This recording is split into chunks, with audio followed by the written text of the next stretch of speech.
Lesson 1 for June 29 to July 5, ready for teaching on Sabbath, July 6. God Created, from the series The Least of These, Ministering to Those in Need, read today by Dr. Percy Harold. Sunday, June 30. God, a Glimpse of Creation. This world and all life in it, our own life and all we do with it, the lives of everyone around us and how we interact with others, life itself and how it is best lived, all these begin with God.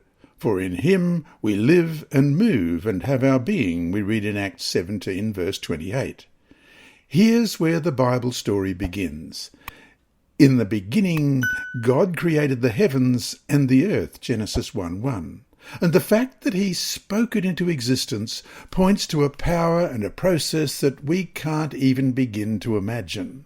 And yet, God didn't create from a distance. He was intimately involved, especially when it came to creating the first human being, as we read in Genesis 2, verse 7.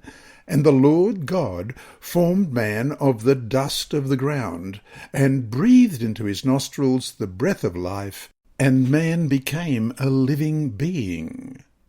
Question. Read the story of the creation of the first human beings in Genesis 1, 26 to 31. What important things does this account tell us about God? What important things does it tell us about people? Genesis 1, beginning at verse 26. Then God said, Let us make man in our image, according to our likeness. Let them have dominion over the fish of the sea, over the birds of the air, and over the cattle, over all the earth, and over every creeping thing that creeps on the earth.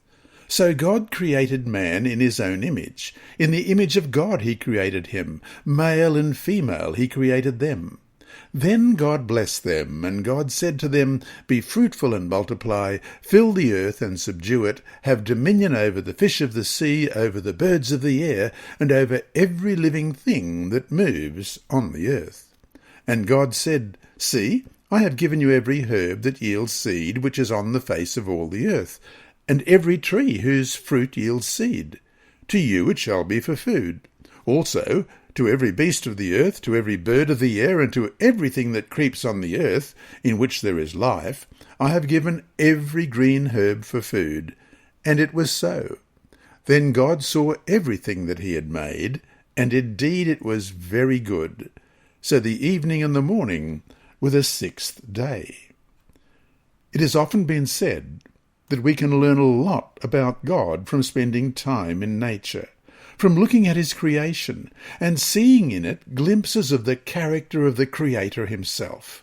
But we also can see glimpses of how God created the world to be from examining our understanding of God himself. For example, if God is a God of order, we should expect to find order in his creation.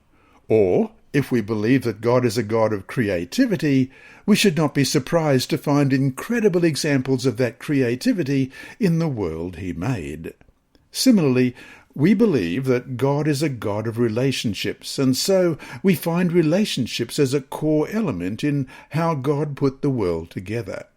He created each element of the world in relation to the rest of creation. He created animals in relational harmony. He created human beings in relationship with himself, with each other, and with the rest of creation. While our understanding of God is limited in many ways, what we can see of his character should prompt us to reconsider how the world should be. Question. How helpful is it to your understanding of the world to see it as a reflection of the character of God, even with the ravages of sin so readily apparent? You have been listening to a reading of the Adult Sabbath School Bible Study Guide by Dr. Percy Harold from Queensland, Australia.